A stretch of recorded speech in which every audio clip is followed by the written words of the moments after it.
for tuning into the Youthcast by the GMBA Youth Ministry of the Church of Jesus Christ, based out of Monongahela, Pennsylvania. A huge thank you to our special guest today, Brother Joel Gehly. I'm very excited for this conversation. For me, this man is a shining example of servant leadership, and I say that sincerely. And Brother Joel, thank you sincerely for joining us. I want you to introduce yourself, and so a little bit who you are, what you do, any background, fun facts, and then we'll get started.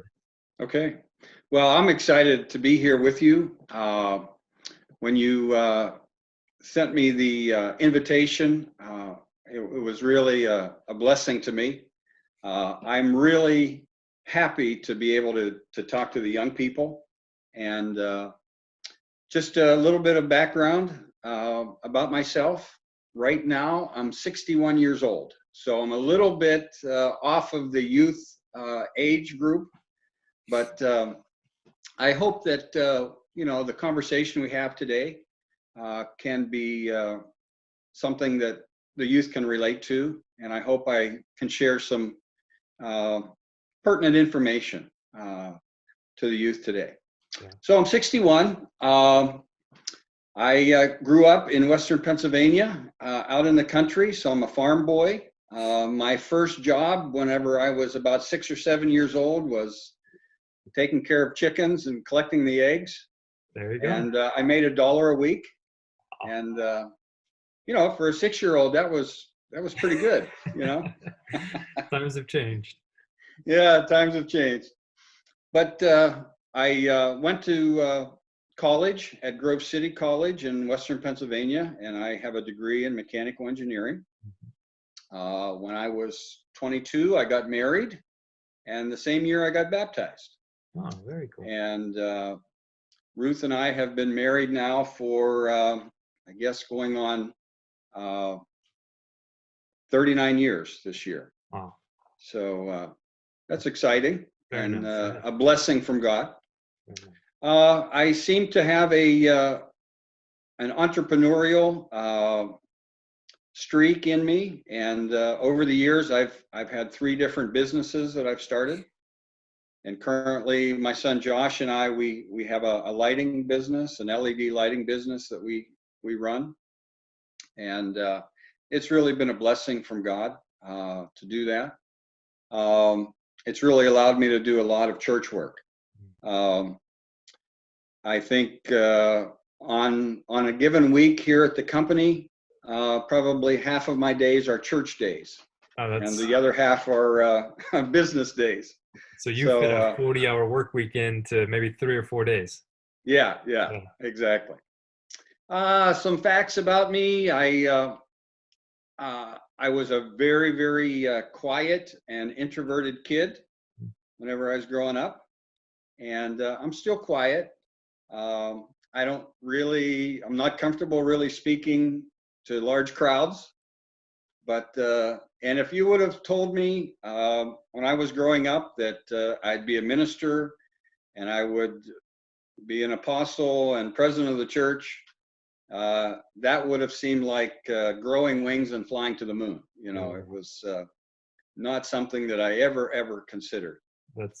But it's interesting you mentioned that, because that's one of the things I was going to ask you later. But so we'll get to that. Okay. This process, very, very cool.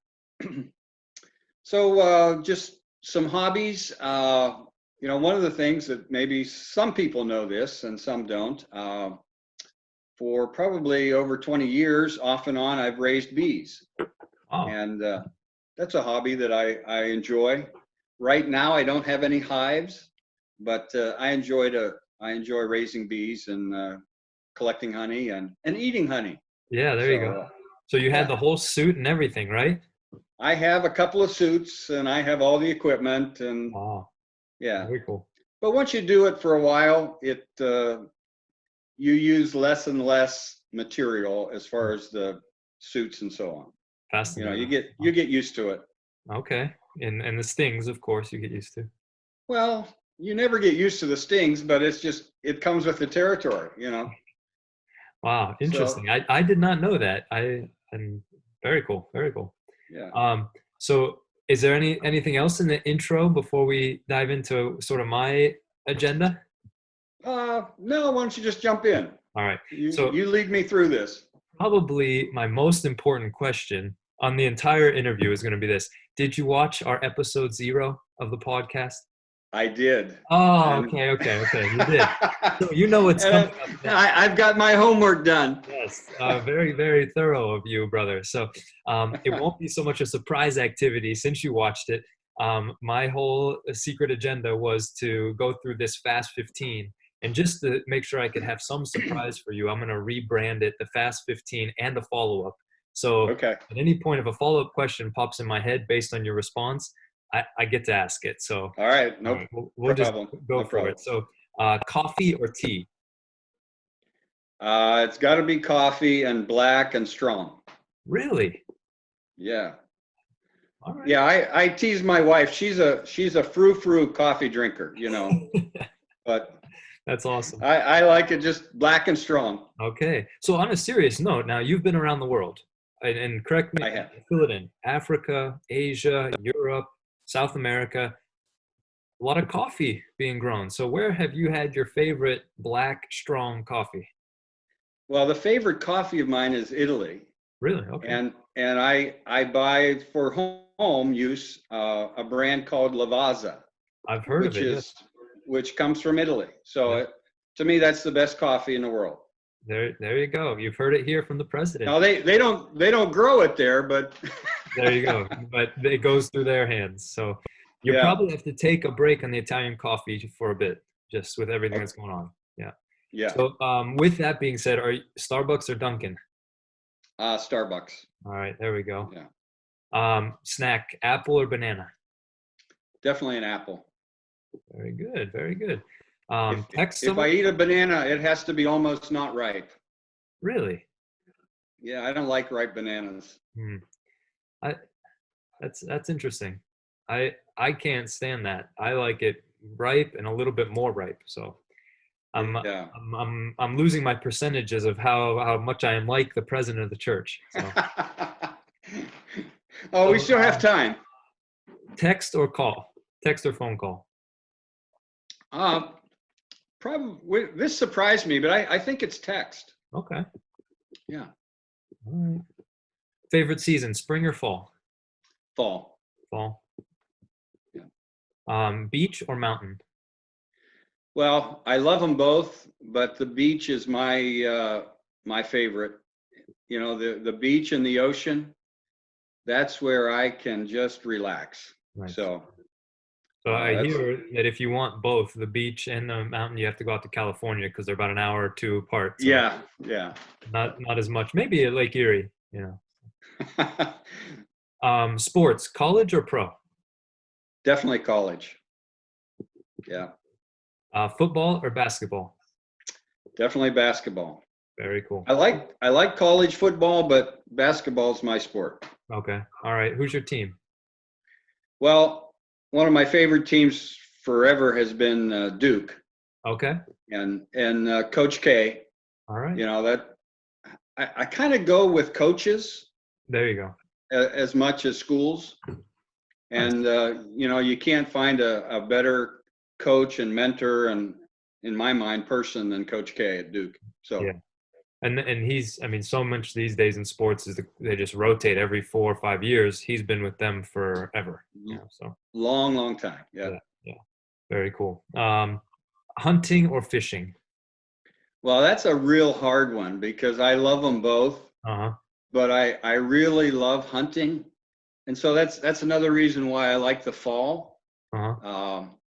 So whenever I'm not busy, which is not too often, in the fall you'll find me up in a tree stand somewhere in the woods. There you go. Yeah.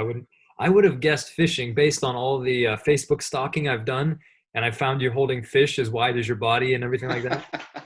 So follow-up question with it: what is the biggest thing you've ever caught or killed?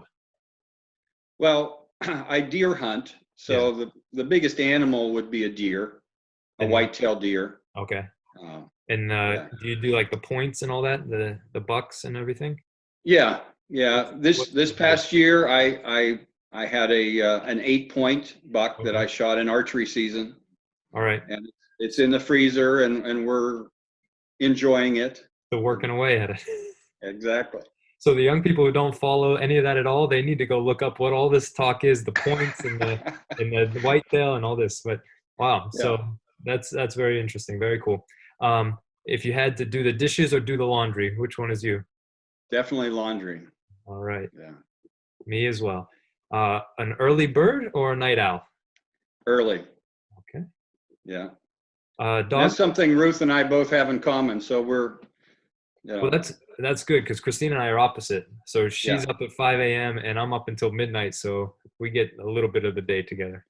yeah, Cat or dog? dog. Dog. What was your favorite pet's name growing up? Well, I shouldn't reveal this, I guess, but it doesn't matter because I've changed it a lot. But the boys, when the boys were little, their dog's name was Sparky. Okay. So a lot of my passwords have to do with Sparky. Oh, there you go. He was a black cocker spaniel. I So I think I remember that dog. I think I do. yeah, Yeah. So your passwords have all since changed, just so everyone knows. yeah, yeah, yeah. And Um, it's just not Sparky. So yes. There you go. So a sports car or a big truck? it would be truck. Yeah, vehicles are more of a tool for me than anything. Yeah. Yeah. So I know a lot of guys get into cars, but I've never been into cars. There you go. So There you go. All right. Mexican food or Asian food?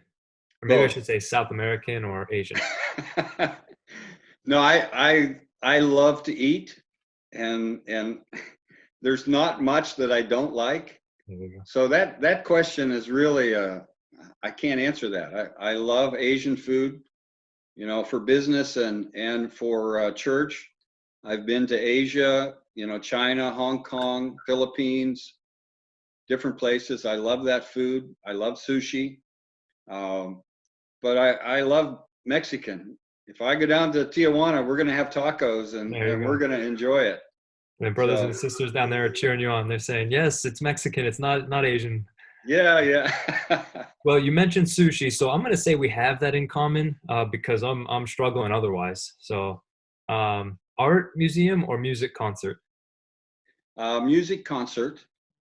And another, maybe a little different fact, I really like classical music. Hmm.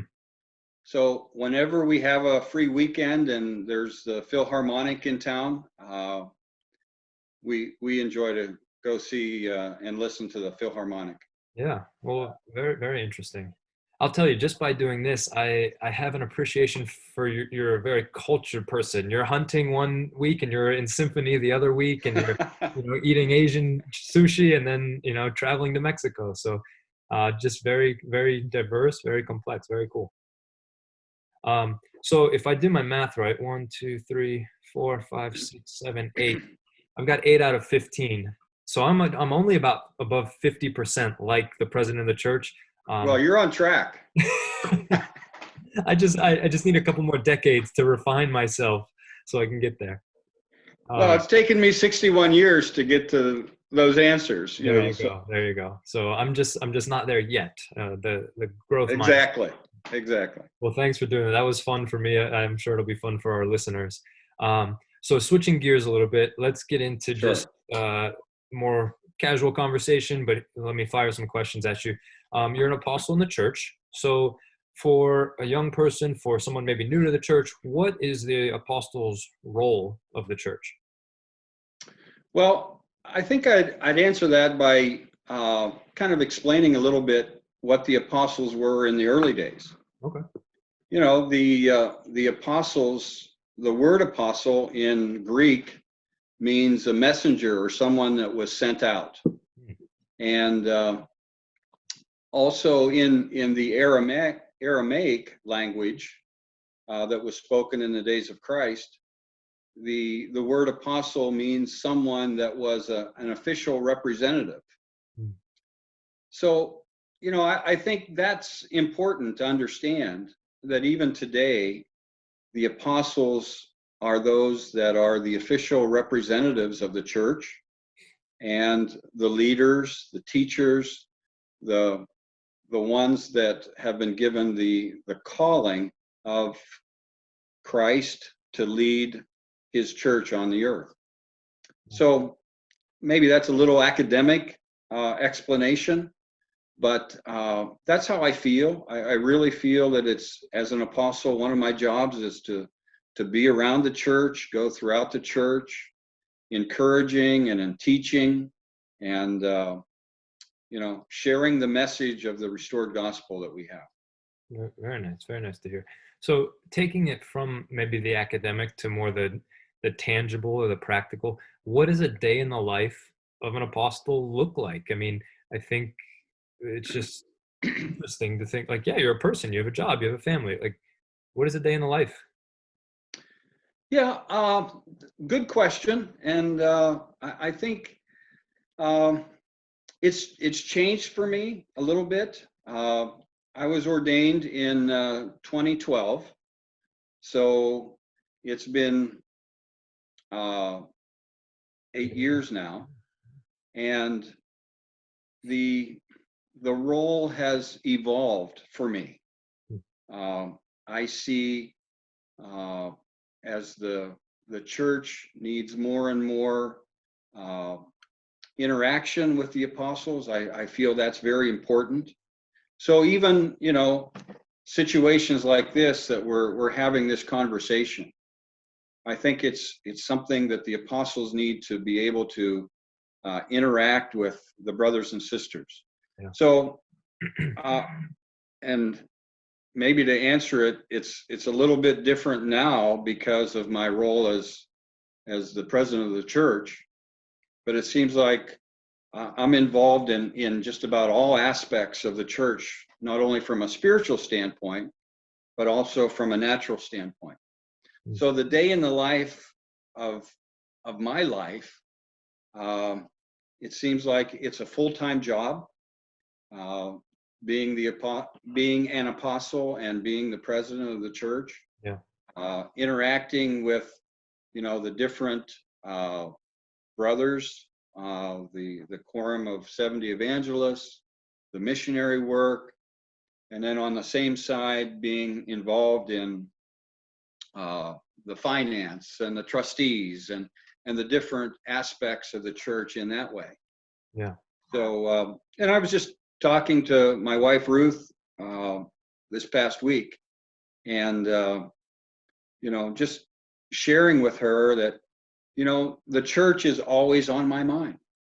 It seems like I'm always thinking, I'm always praying, I'm always considering the things that involve church activities. Yeah. And I'm not complaining about that. Don't get me wrong. I don't mean that to sound like it's a burden in any way. Yeah. But it seems like that's now my focus. It's a different mindset in my life. perspective. Yeah. So, And it makes it, I think for me, and thinking back as a young person, like, there are just those things that we're all you had a big test coming up, and you would just think about it and think about it and think about the questions answered. And so maybe it's a poor analogy, but it's almost like it's there. It's always there. It's all, and not, and maybe a test is a burdensome thing, but something that you're always thinking, planning. It's really interesting to hear that. So share with us something that you're working on now as the apostle, as a president. What's something you're working on now for church? well, the big thing right now is, the situation that we face in the country with the coronavirus. Yeah. And so the past week or more, there have been numerous apostle meetings, telephone calls, discussing, what we should do. It was a big decision, as the situation unfolded in the country, whether we should cancel services, cancel April conference. I've been working since mid-December on April conference. Yeah. And here again, that's another big job. Conferences are something that I really feel strongly about, and so you may not see it, but the presidency, my counselors, we're working from December until April, when the conference happens. And so, those are things that we're working on now. And now it's, how do we use technology to help keep our people connected, our brothers and sisters, our friends, the visitors to our church locations. And so that's something that is on our mind, a big one that we're working on right now. Yeah. And just to give the young people today a little heads up, we're actually going to have we're going to be introducing an app that will be a communication tool for the church. So look forward to that. It's going to happen within the next week or so. And that way we'll have lessons, we'll have podcasts, we'll have live streaming. It'll be an app that will help connect us as a church. Very cool. And I think I've heard is this the Gospel Net app, or is this Yeah. Okay. Yes. So there's been some talks and things going around about it. So we're very excited. So thank you for that plug. We'll get this out early next week as soon as possible. And then, you'll roll that out and we'll point everyone to go get it. So that's great. Yeah. You hit on several things that I want to get to today, just in that response. Okay. Before we do that, I sort of want to touch on what you mentioned in your introduction. I would say that we have a unique family background in the sense that I grew up about an hour and a half, 2 hours from you guys in Erie. And I remember this is a surreal experience for me in the sense that I remember coming over and we would shoot hoops in the basement with Josh and Chris. And I remember going into, you have all this land and you had bunnies and, a dog. And so I was we were organizing this and I was like, well, just amazing, how it's come from. And I thought to myself, I never thought I would be a minister. I never thought I would be a leader of the GMBA. As I grew, I thought to myself, if given the opportunity, I'm just going to do my best and things like that. You mentioned that in your intro. To fly wings and, take off would have been you being an apostle and the president of the church. So Right. Thinking back, share with us a little bit more about that. Just, I don't know, that. Yeah. From a young I thought of an example, an experience that I had. I mentioned when I was 22, I got married, and my wife and I, we moved to Erie, and the first job I got in Erie, I was able that first summer to walk to work from our little duplex apartment we had when we just got married. And it was around the time that the missionary work was just starting in India. And I remember Joe Calabrese would come around with the slideshow of the trips to India. And it really got me excited about the church and got me excited about missionary work. And so I remember that summer as I walked to work, I would take that 20 minutes or 25 minutes as I walked, and I would pray every morning as I walked to work. And one of the parts of my prayer that summer was, Lord, I would just like to go. If I could just carry Brother Joe's suitcase, that's all I want to do. I just want to carry his suitcase and just experience that. So, I think it's a lesson. I had no idea what was going to happen. Yeah. But for all summer, that was my prayer. And, I think for the young people, you just need to let God know that you love him and that you're interested in doing something for him. Yeah. And if it's sincere and if that's really what you want, it's amazing what God will do. Yeah. Well, with the interaction that we've had with your family and seeing you grow up and so on, it's just wonderful to see, young people that take hold of the church and what God does with all of us. Yeah. And the theme that I pull from that is the desire. You just had a little desire just to be part of it, just to, contribute. And I think for young people, a lot of times they see the end result. They see the president, they see the apostle, but they didn't see that desire. They didn't see that, little meeting with the slideshow. And a lot of times in our social media world, it's just like, here's the end result, here's the highlight reel, here's the Instagram Right. story or the Facebook post. But there were a lot of little steps that led up to that, is sort of what I'm hearing from you. Yeah. Yeah. So back to the basketball analogy, everybody sees, what Michael Jordan did, and the winning shots and the championships and all of that. They didn't, no one ever thinks about the hours and hours and hours spent in the gym. Yeah. Yeah. Missing those baskets, Yeah. and maybe it's a kind of a corny analogy, but it's the same thing. If you have a desire, if you want something, the Lord is so faithful to answer your prayers. Yeah. Oh, great encouragement, great reminder for all of us, young and old. I'm saying that. So next question that I sort of scripted here is, so the President of the United States gives a State of the Union address, sort of a, here's how things have been going the last couple years. Here's the goals and the vision for the future.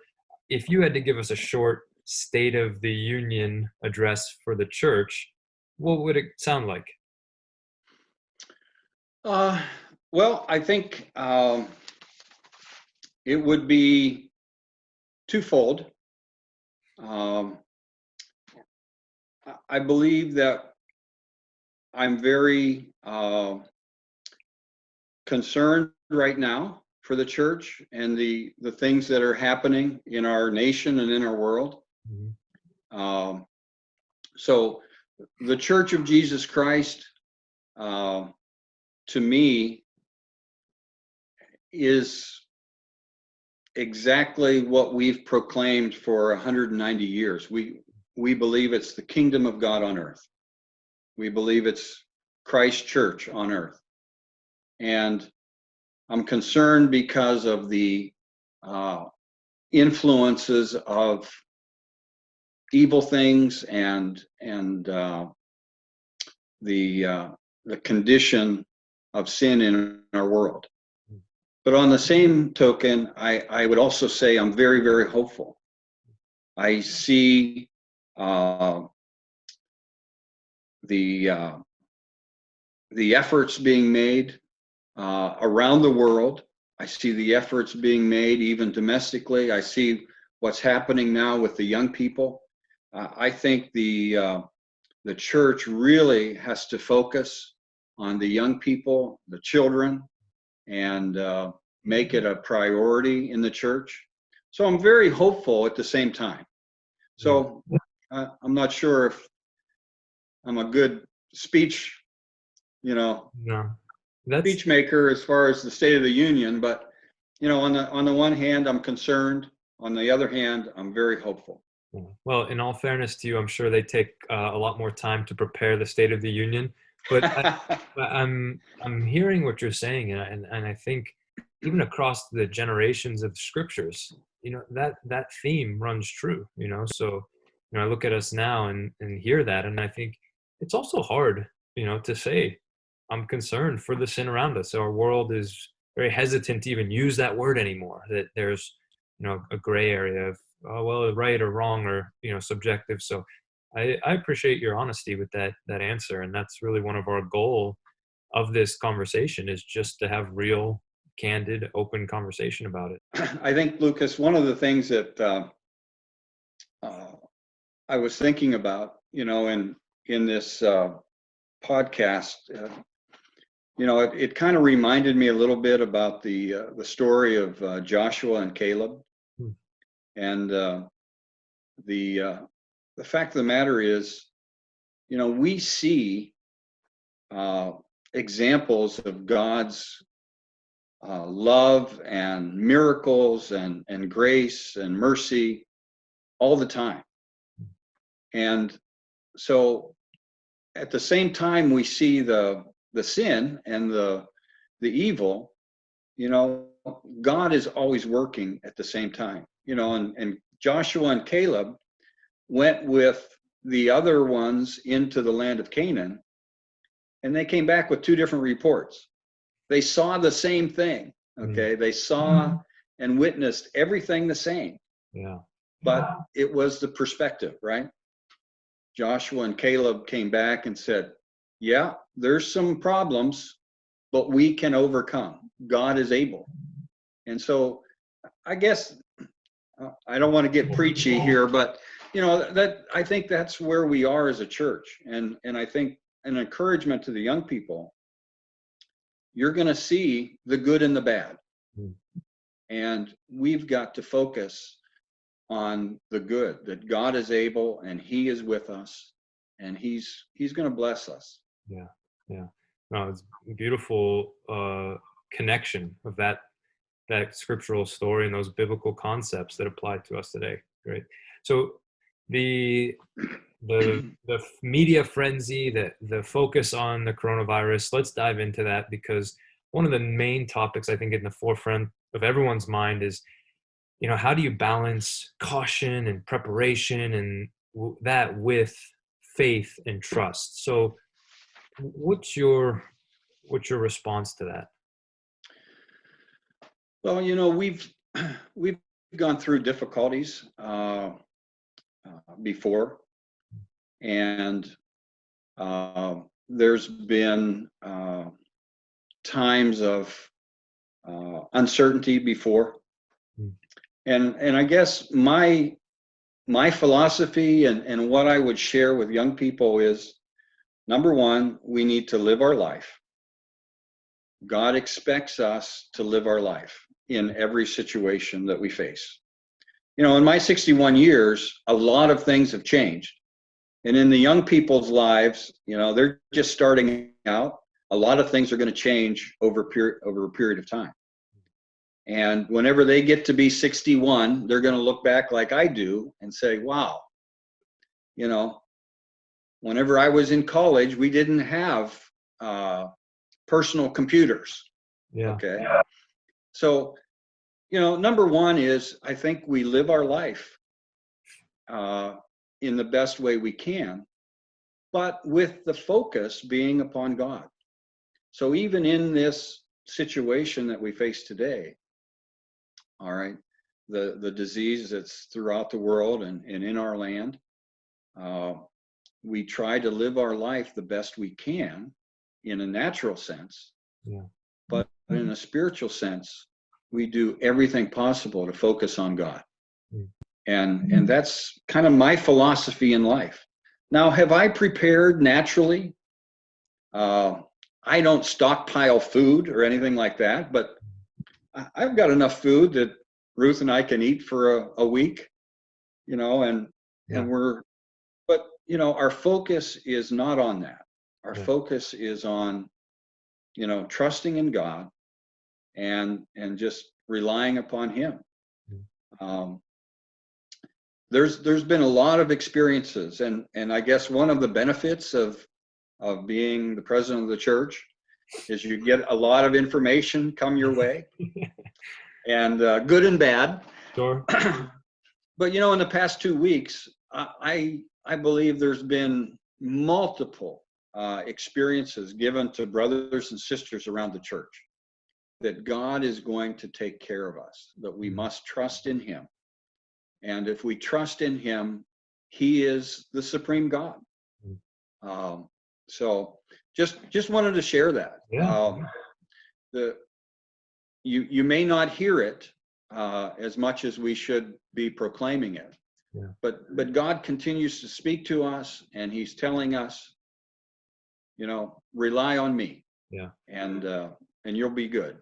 And I think that's so much the goal of this podcast, is that you can speak into the lives of our young people, of the friends of our young people, and that your perspective, your philosophy is valued, and it's based in experience, it's based in scripture, it's based in giving us a direction, a guidance of where do we look.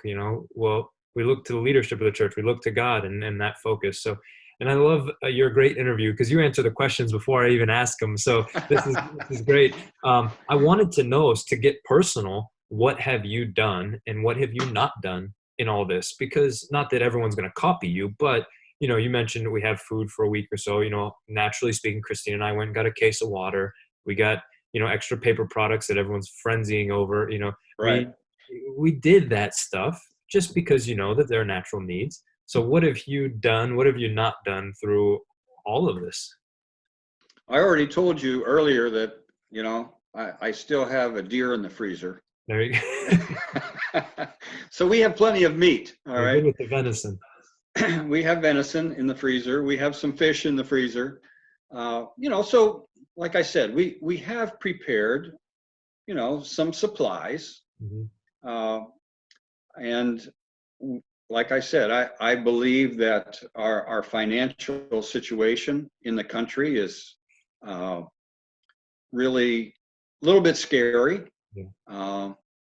So, we have prepared, and, I'm in a little bit different position than most young people. Sure. I've been working for many years, and so I have some financial resources, but I have some financial ability to have at my fingertips. Yeah. And so we've prepared that way a little bit, but all of those things mean nothing really to Ruth and I. If God would direct us, give your food away or do something else, and we really felt it was the prompting of God, we have come to the point in our life that we trust in what He will do for us. I want to share a little experience.